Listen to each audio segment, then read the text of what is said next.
As AI begins to handle the logic of our work, what remains for us humans? According to brand strategist Abigail Posner, it's our ability to connect, create, and most importantly, play. Welcome to the PhD with Women on IT Hack the Future. My name is Jimil Navarrosa, and today's PhD Positivity Hack delivered will be by our guest, Abigail Posner. Our topic for today is titled Field Notes on Humanity Leading with Joy in a Tech Driven World. Episode 208 starts here.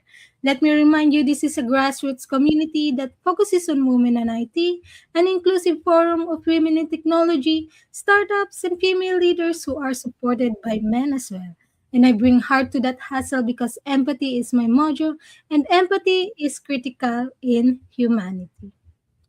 Now, join us for a positivity hack delivered with Abigail Posner, Harvard trained anthropologist, creative brand leader, pioneered the Humanizing Digital series, and transformed how thousands of professionals engage with clients, culture, and technology. Drawing from her experience at Google and Publicis, Abigail shares why fun was the trait she initially dismissed, only to realize it was her greatest strength during a global crisis. Join us as we audit our fun quotient and learn how to build cultures that aren't just productive but vibrantly alive. Please join me in giving a warm welcome to Abigail. Thank you Thank so you much, so Miss. much.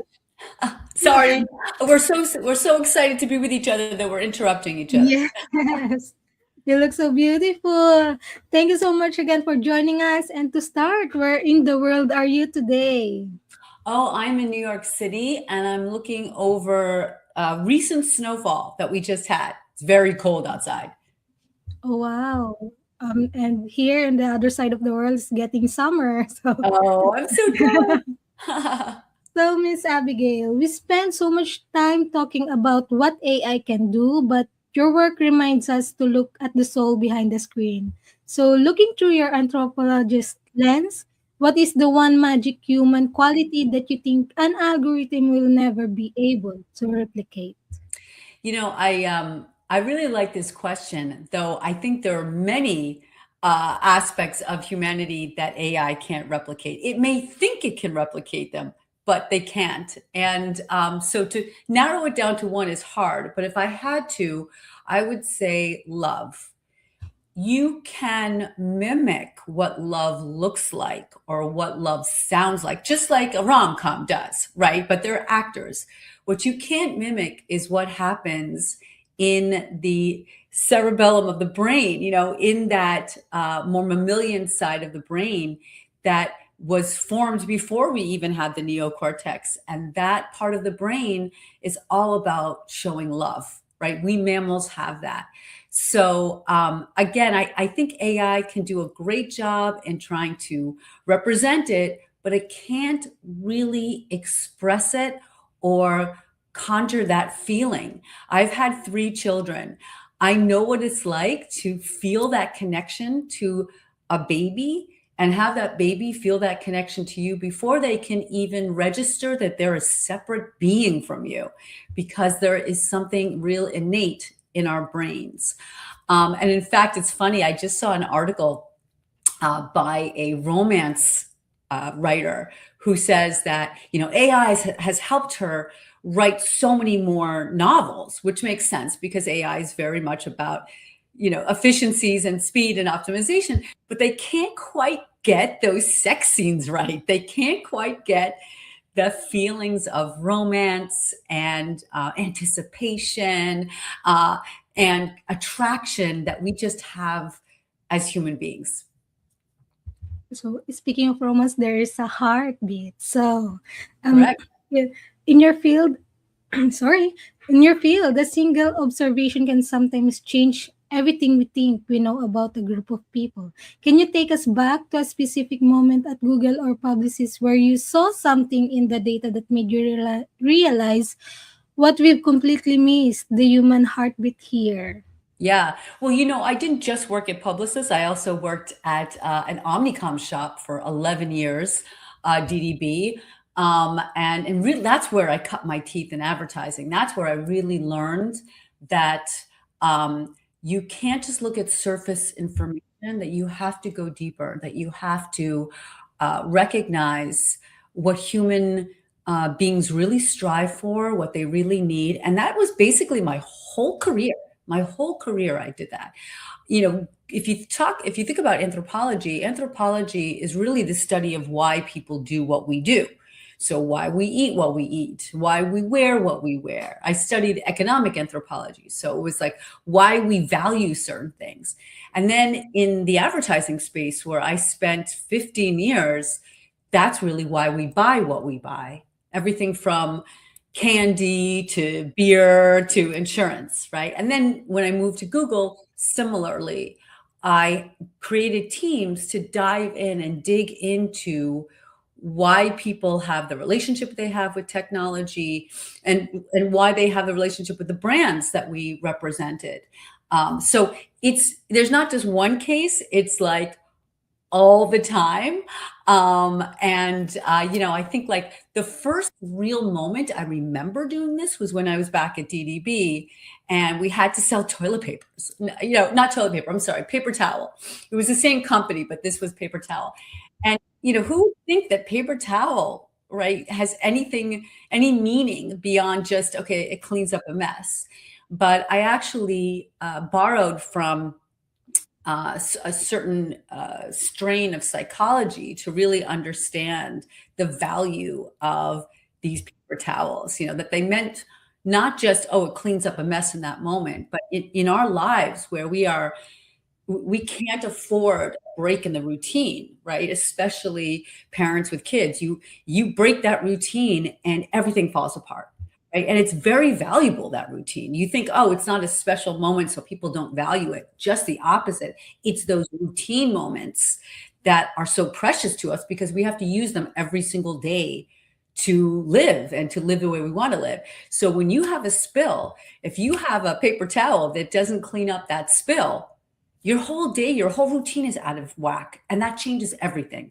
So even the smallest, seemingly simple, who cares, ordinary thing has a lot of value attached to it. And as I said, throughout my career, whether we're talking about technology or we're talking about women's products, they all have meaning and value associated with them. And you have to go deep, you have to go beneath the surface to understand that meaning and value.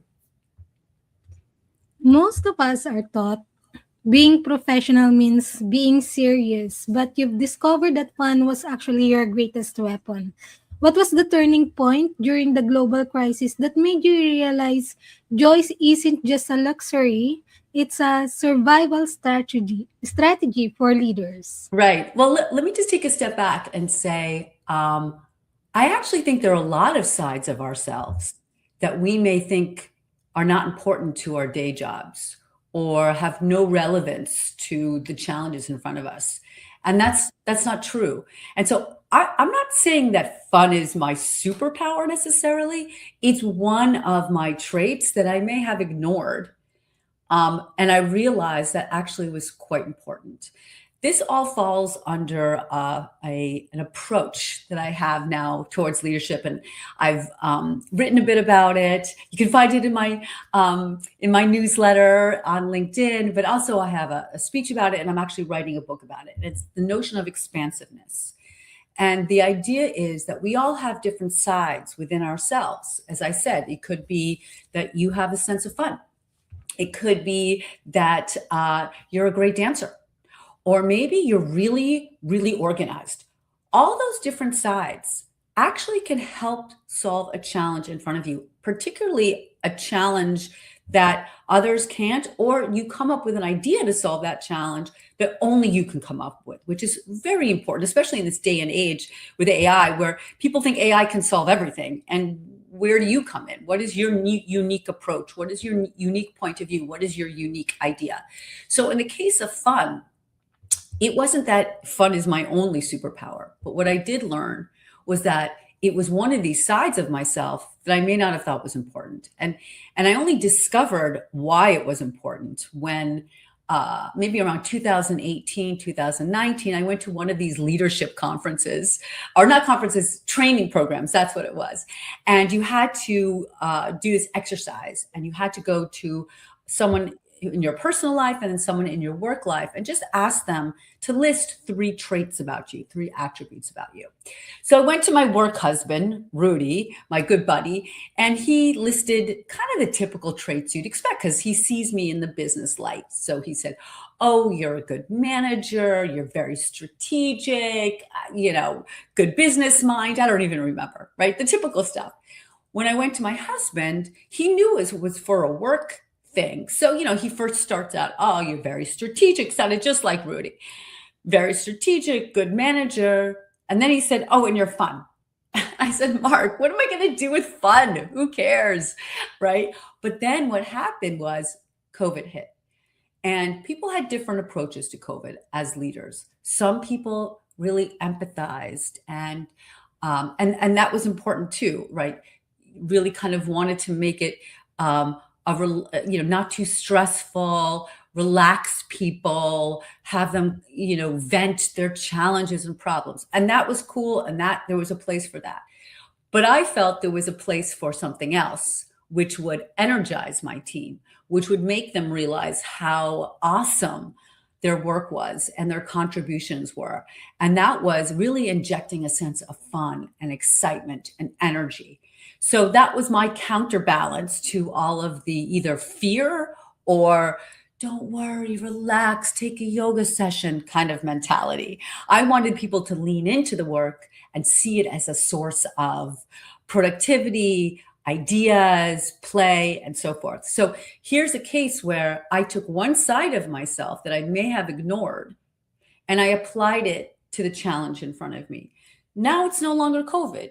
I have other challenges, right? Like we have to figure out how we're going to navigate AI. So I take other sides of myself to see how I can apply them to the challenges and come up with new ideas. Not to say I'm not fun anymore. Hopefully I still am fun, but that's just one of the many sides. So the real superpower is this notion of embracing your expansiveness, of recognizing the different sides you have and applying what I see as the core of creativity. I speak a lot about creativity. I've spent my career in creativity. Creativity is essentially, if you boil it down, the combining of unlike notions and concepts to reveal something novel.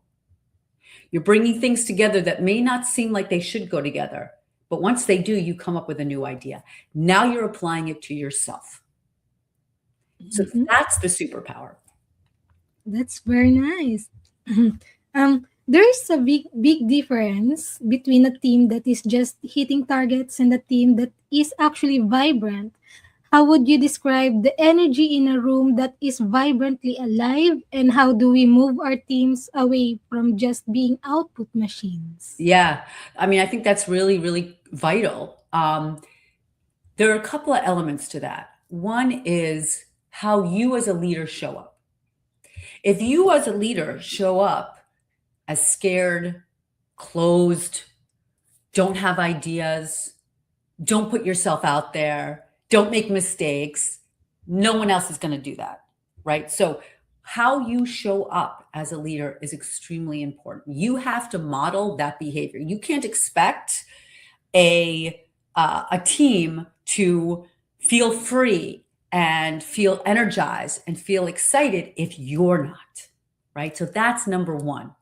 Then when it comes to your teams, it's about really embracing ideas and challenging them to come up with new ideas. Some of those ideas are not going to fly. That's okay. As long as they come up with enough ideas that move the business forward. Of course, we're business people. We have to make sure that we hit our targets. We have to make sure that we do it in a timely fashion. But we're not going to actually grow the business that much more if we don't have ideas. That's at the core. Now, those ideas could be ideas from how do you leverage the data to get more insights to drive the business? It could be ideas on how to make sure that the teams ideate more efficiently or more productively. They could be ideas for the business, ideas for your clients. It's all different types of ideas. But in order to spark that sense of uh, idea creation, you have to give them the tools and the mentality to go and take these risks, right? And then the other way to ensure that your team really leans into excitement and into this idea of energy and vibrancy is to then reward them for these ideas, right? It's fine to reward them. Of course, you should reward them on the results they have, but also how you got to those results. You know, when I was at Google, all of our, and I was there for a very long time, the ways that we measured success, you know, when we did performance reviews, was always, no matter how much they changed the performance review process, and they changed it over the years, you still had two major components: what you achieved and how you achieved it. And so when you place emphasis not just on the result, but how you achieve that result. Did you do that in a collaborative way? Did you do that in a way that really inspired new ideas? Did you come up with new ideas, even if they failed, but it still led you to another set of ideas?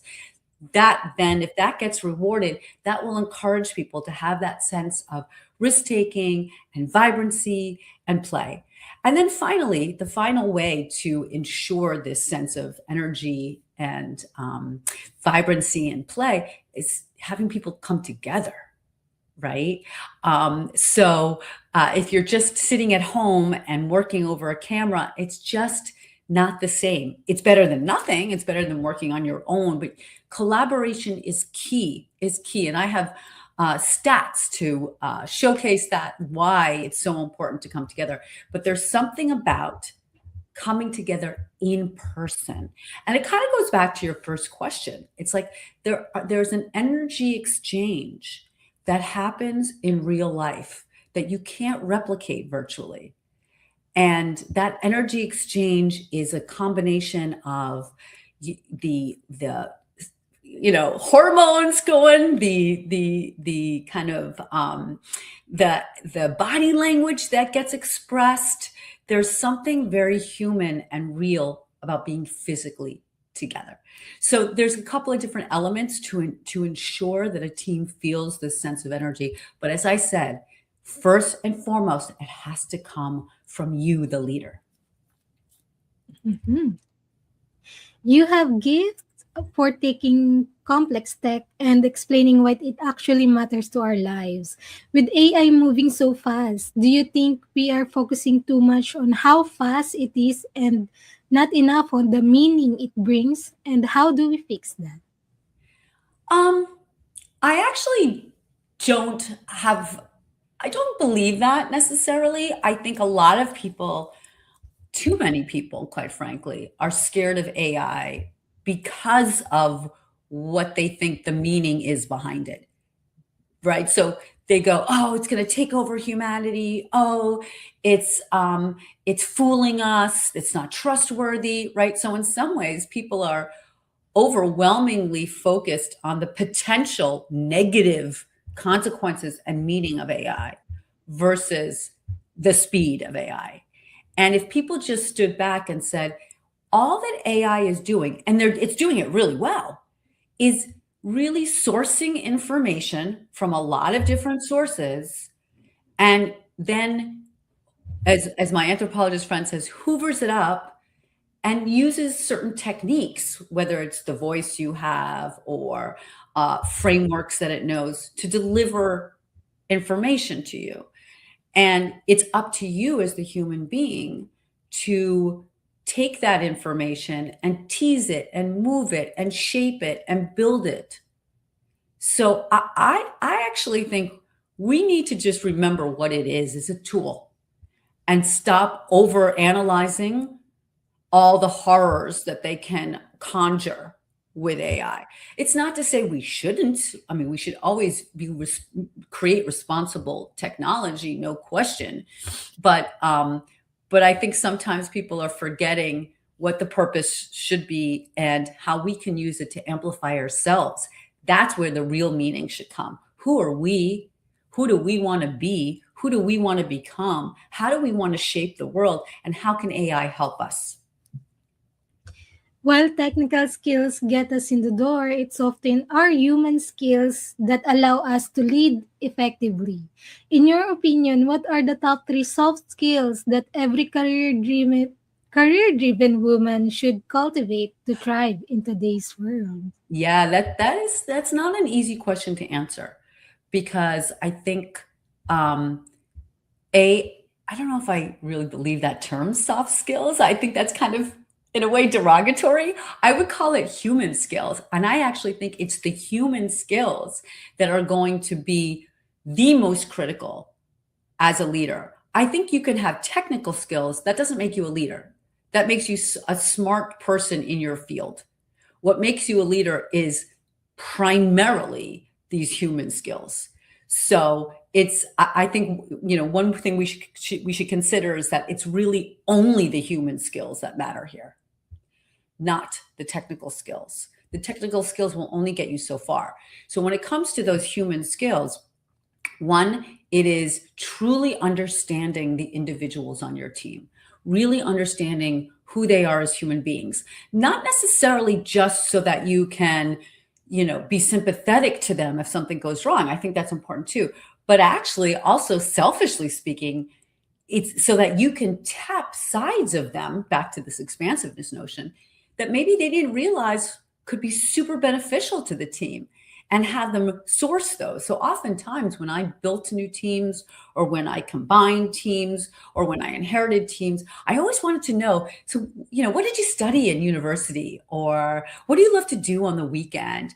Or what's your side hustle? Because oftentimes it was those skills that we could bring to the table that maybe they never thought they could, right? So it's truly understanding who your team members are as individuals, and how they can bring something really unique to the table. I think the second skill set is, as I said, it goes back to you, the leader, being confident in yourself, being aware of your skills, your talents, and maybe where you don't shine, so that you can give others the opportunity to help elevate the team. You're not solely responsible for being the person to answer every problem and every question, but can you facilitate, can you orchestrate the team so that they can come up with the answers? That's really important, but that requires often a sense of humility. That often requires the leader to go, I'm not the smartest person in the room about this topic. That's okay. And in fact, your team will actually love the fact that you're giving them agency, that you're not micromanaging them, that they are really contributing to the success of the team. You're not the only one, right? And then I think the third is, as I said before, just showing up in such a way that you would want your team members to show up. No one's perfect. People have bad days. People are human, right? You may have woken up on the wrong side of the bed, or you have a bad hair day. Everybody has that. But are you leaning into the day with a sense of positive intent, right? Do you assume the best out of people? Do you try to energize others? You have to behave like that, right? In order for others to behave like that. You are a model. So I would say those are the three things: a sense of self awareness, a sense of being a model, and really, really understanding your team members as unique individuals with really interesting perspectives to share that they may not have even realized had value. Mhm. And a note, because you are the second one that is noted that it's not soft skills, but it's human skills. So that's very remarkable. And so, Miss Abigail, when you are faced with a massive challenge or a brand new puzzle in your work, you likely have a unique way of breaking it down. Can you walk us through your personal strategy or mindset for solving complex problems? Yeah, I mean, I'm certainly no expert. There's certainly many challenges that I have that I can't solve super well, and I have to turn to my husband. But that being said, I think you've heard this already, in a way, as a refrain in everything I've been saying, which is always, always start with the end customer, the end person, the person you're trying to solve the problem for, right? And once you start there, you work your way back. And that's really, as I said, the anthropological technique. So let's say I'm having a challenge with my boss, or I'm having a challenge with someone who works on my team, or I can't figure out how to make something work. I always try to understand, well, who is the person at the end of the process that's going to benefit if this thing works, or if the relationship is better, or if this product is successful. I always try to understand the person, because most of the time, well, the problems we're trying to solve are really about how to make someone else do what you want them to do, right? You want them to like you more. You want them to buy your product. You want them to say yes to your idea. You want them to spend more money. There's always a behavior change that you're really trying to elicit. I mean, there's some challenges that are technical, like, oh man, my computer broke, right? But that's not the stuff that I'm talking about. I'm talking about the real gnarly challenges. And those are often, particularly in business or particularly in management and leadership, are human oriented. And so start with the human being. I remember when I had to deliver really critical feedback to leaders on my team. So I led a leadership team who then had teams under them. And I knew the folks were going to be sensitive to it. So I had to understand what was driving each one of the individuals that I was going to give that feedback to. It was not negative feedback, but it was constructive feedback.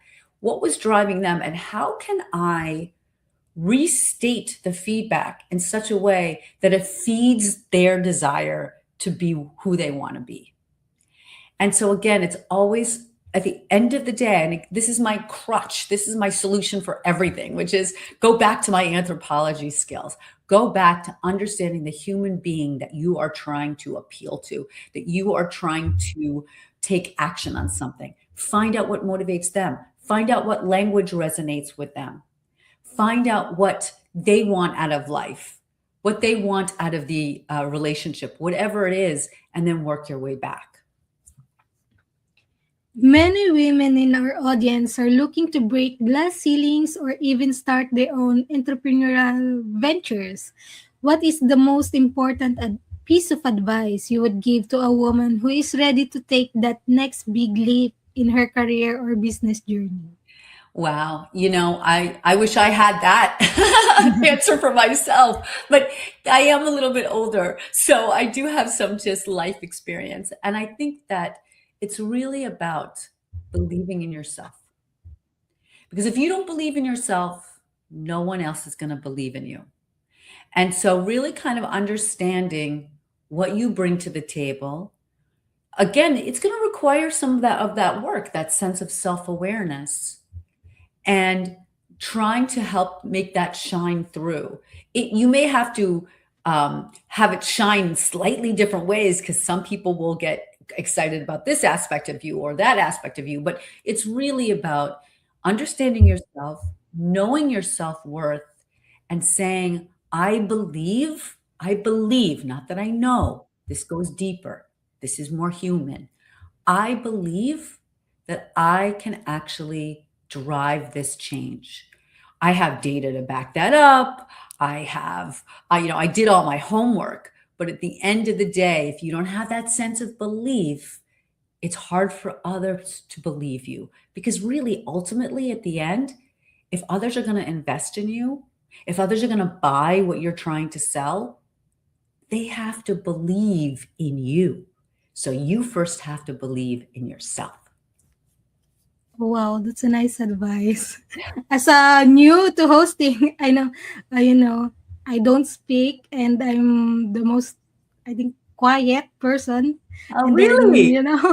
I mentor and my mentor just believe in me because, you can do this, Right. posting and speaking. So Right. that's a But you very know nice what? advice. You're a great example of, okay, how do you build that sense of belief in self? You have to try and act it, right? Even if you don't believe it just yet, you put yourself out there. You do one thing and another thing and another thing, and that helps build your sense of belief in yourself, just like you moderating these podcasts, Yes, thank you so much. So, Miss Abigail, none of us achieve success in a vacuum, and often there is someone who believed in us right? before we even believe in ourselves. Is there a particular person you are grateful who helped you get to where you are today? And Yeah. could you share a story about the impact they had on you? Well, I'll tell you something old and something new. So something old is my parents, because that's kind of their job, but they didn't have to. So I grew up in a family, and I'm sure a lot of the folks who watch this podcast, video podcast, can relate. I grew up in a family of scientists, and my parents were scientists and really wicked smart. My mother was like the only female in her MIT graduate school class in chemistry, right? So wicked smart. And then my siblings were inherited those math and science genes. I did not. I could barely pass math. I was not smart in this stuff at all. And my parents never judged me for that. They encouraged me to be who I was. I mean, listen, did my father help me with my math so that I could stay in honors math? Yes, he did. And, he was not going to let his daughter not be in honors math. But at the same time, my parents also encouraged the sides of me that maybe other parents who just only cared about math and science and the highest grades wouldn't push. So, for example, I saw myself as a bit of an actress growing up. I loved the stage, and to this day, I'm a public speaker. So, my parents encouraged me. Well, my mother more than my dad, I think, but they encouraged me to be in plays and to do these other sides. Really harness these other sides of me, and that they were important. And then when I went to university and I studied anthropology, which was a social science, but not a hard science. My siblings, they studied math and they studied like hard science, and my parents just encouraged that. So I think that was the first in my life. And so any of you who are parents, don't underestimate the different sides of your children that could be really critical, because I took anthropology with me throughout my career. By the way, my acting skills have helped me to this day be a great presenter to clients as well as to big audiences. Now, the most recent person who's believed in me is my book agent. And I did not want to write a book. Told rather, oh, you should write a book. You should write a book. You're a thought leader. You should write a book. And I did not want to write a book. I'm a speaker. I'm not a writer. And I pushed it off, pushed it off, pushed it off, pushed it off. And this one book agent really believes in me and says, no, you're going to get this book down. And I believe you have a good concept here. And it would push me and push me and push me. So that's my most recent example, is someone who, Michael, who really didn't have to believe in me and didn't have, and someone who, and I've been reluctant, I'm not an author, I'm not necessarily a superstar, but he thinks I have a great idea, and he thinks I'm the right person to share this idea, and that we could have something big. So that's what's really exciting for me right now. Mm-hmm. And speaking of, you're writing a book right now, or is there anything new, exciting projects, or that we should keep on our radar? Yes. Yes, yes, yes. So this book really is an expression of some of the concepts that I've reflected on this podcast, this notion of expansiveness. And I have a newsletter now, which captures a lot of that and more. And anybody who has stories they want to share with regard to this topic, I'm incorporating them. I'm incorporating them in the newsletter. I'm incorporating them potentially in my book. I mean, I'll just give you an example. So I publish this every 2 weeks on LinkedIn. So follow me on LinkedIn and subscribe to my newsletter. It's super fun. It's called the Human Code newsletter. And every few days I post about it. I posted about it today. And I have this one friend, I'd never met him, this one friend on LinkedIn who really digs in responds to my newsletters. And he responded to this one post about one of the topics in my newsletters. And it was so good that he inspired me to write something particular for my next newsletter. And I'm referencing him. So all of you who relate to the stories that I'm sharing or have additional stories or question some of the stories that I have, that's all helpful to me.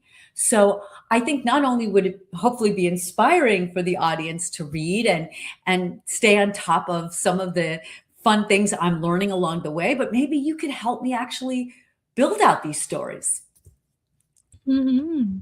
So good luck, everything to your book. And we are currently writing the field notes for the future of humanity. When people look back at this AI revolution years from now, what do you hope they say about the leaders who chose to prioritize the human spirit?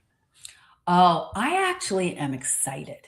I really am, because we're at this inflection point where AI is taking over so much of the rote tasks, right? Like so many things we don't have to do anymore. Remember when you're all of you are young, but I remember when spell check came out. Now we don't even think about spell check. We just assume, right, in our documents. And it's like, oh my God, now I don't have to worry about misspelling a word and I don't have to look it up. I'm saving so much time. Well, AI is like 1,000 times that, right? So we can now spend more headspace doing the human stuff. And there are aspects of AI that allow us to really express those human sides of us. 2 years ago, as I said, I don't see myself as a writer, right? I'm more of a speaker. I don't really love to write. But now with AI, I have a tool to help me express my ideas, shape my ideas. They don't give me the ideas, the AI tools I use, but really helps me think them through, build them, and express them in a way that other people can find interesting. So, not only is it taking over so much rote stuff, so I can spend more time thinking about very human things, but it's also helping me really express those very human sides of myself, like my ideas, like my sense of creativity. So I'm super excited because I think now people are going to be able to go back to what is so fundamental that we have just ignored, right? Because we just don't have time. We didn't have the mental brain space. We now have that space, and we're really appreciative of that because of AI. One other aspect to my book is, which I didn't actually realize until recently, thanks to AI, was how much we need to now refocus on not just being the smartest people, but being the people that people can connect with at a physical, energetic level, right? Why is it that somebody can say something and someone else can say the exact same thing? And there have been studies on this, right? And you just connect and you believe it from one person and not the other. So much of it is that physical body language, that's energy exchange, that sense of presence. I didn't have time to think about that before. Now I do. And it's super interesting because the statistics show that people are now really starting to engage in those topics. How do I show up physically?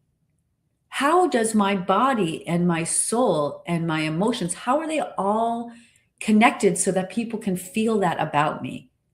Because it's not enough to have ideas in your head. You have to be able to express them, and people have to want to buy into them. And so much of that is that sense of human energy, capability to connect with people. at an emotional, energetic, spiritual level. And so when I say the statistics bear that out, I did an analysis, a quick analysis, just to see on the topic of executive presence alone. That's a subset of this whole topic. It's risen tremendously. If I could show you the Google chart just in terms of search volume of how much it's risen in the past 5 years alone, because people are realizing, I can now think about those more very human ways of connecting and building trust and building relationships that I couldn't before. So, as a leader in this coming era, I actually think you have such a great opportunity to harness those human skills thanks to AI. That's a beautiful answer. So, as we are going to the end of our show, I hope AI. I don't think AI can answer this. So, Miss Abigail, what is the number one book you can sit and think, oh, I wish I read before I started my career? Honestly, I don't have an answer to that. And I'm not trying to deflect it. I just, I think those, your needs changed throughout your career. That's a good thing about a career. It could have started when you were 5 years old and it'll end when you're 100. And no matter you throughout your career, just like throughout a marriage, you evolve and you change. And so I don't actually have one book. My suggestion is to just read a lot because it's good for you. Be curious, learn about your world, learn about yourself. So I can't answer that.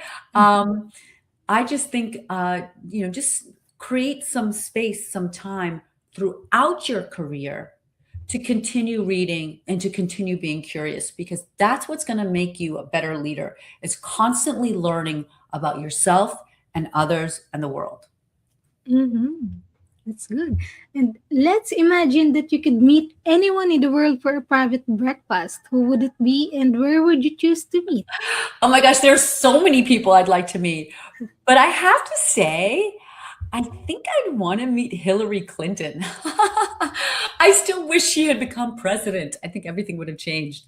I just think she's a badass. And I know, in the United States, there's a lot of issues with like the Clintons and blah, blah, blah. But she is wicked smart and knew how to navigate a world of men who could have made her feel small, and she didn't let that happen. And then the other aspect about her that I really admire is she went through a really hard defeat. It was not expected that she was going to lose to President Trump, and she did. How did she overcome that? She was one of the most powerful people in the world, and she lost. And so all of us go through losses. All of us go through ego shifts, right? Like, oh my God, I'm not the best, smartest, nicest person, So what do I do with that information? And how she was still able to resurrect herself from all of that and be the person she is today. Oh, and where would we have breakfast? Yes. Ooh, not Washington, D.C. I do not love Washington. I would say probably, since I love New York and I live in New York, I would say definitely the latest hotspot in New York where we could just sit for hours and hours and hours. Maybe the new Waldorf Astoria, which I just did some podcast episodes there, and I got to walk through it. And it's just gorgeous and glamorous. And who doesn't want to be surrounded by gorgeous, glamorous people with gorgeous, glamorous food and decor? Wow.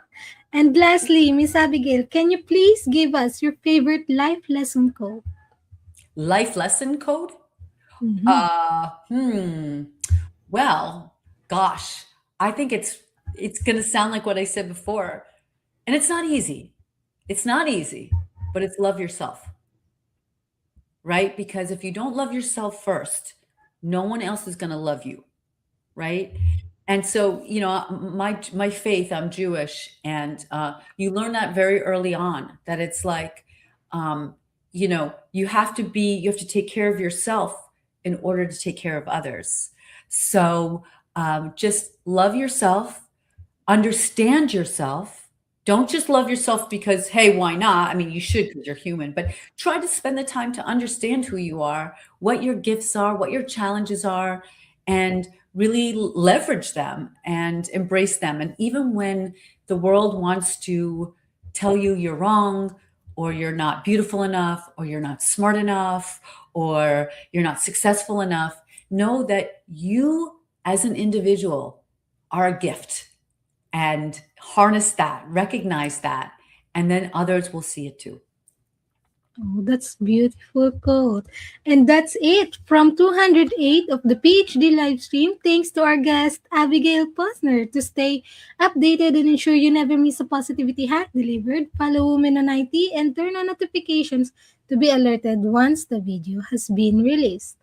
And tune in for our new episode or watch our previous episode on our YouTube section. And thanks to our fabulous team, Racy, Rashlyn, and Janella. As always, our positivity quote comes from positive thinking only and goes look something positive in each day. Even if some days you have to look a little harder. Today is your day. Hack the future, hack the positivity you want. Thank you.